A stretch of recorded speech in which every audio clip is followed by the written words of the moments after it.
मैं शशिकांत मिश्रा श्रीमती इंदिरा गांधी पटेल नगर अकोढ़ा से आज संधि लेकर उपस्थित हुए हैं। संधि किसे कहते हैं? संधि दो के मेल को संधि कहते हैं। जैसे राधा रानी, या दो वर्णों के मेल को संधि कहते हैं। जैसे पुस्तक धन आलय, पुस्तकालय।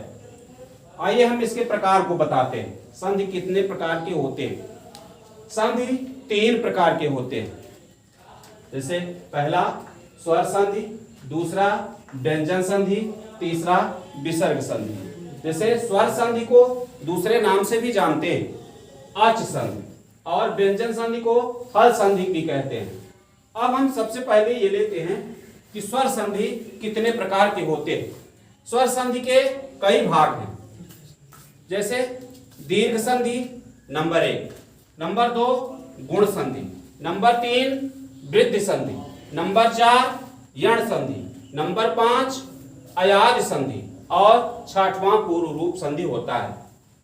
इसके बाद अब हम व्यंजन संधि को लेते हैं। व्यंजन संधि के भी कई भाग होते हैं। जैसे पहला है अच्युत संधि, दूसरा है खत्व संधि, तीसरा है जसत्व संधि, चौथा है चर्त संधि, और 5वां है अनुस्वार संधि। इसके बाद लास्ट का होता है परस्वर्ण संधि। या इसके बाद आपका अगला आता है विसर्ग संधि। विसर्ग संधि के भी कई भाग होते हैं। जैसे सत्व संधि, रुत्व संधि और उत्व संधि, जिसे हम शब्दों के माध्यम से जान सकते हैं अतोरो लुप्ताद लुप्तते।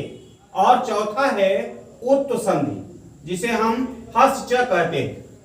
और इसके बाद रलोप संधि, जिसे हम दूसरे नाम से रोरी के नाम से जानते हैं। इसके एक नाम और है लोप निमित्तार्थक दीर्घ संधि।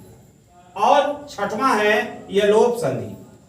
अब इसके बाद हम फिर वापस आते हैं आपके व्यंजन संधि में।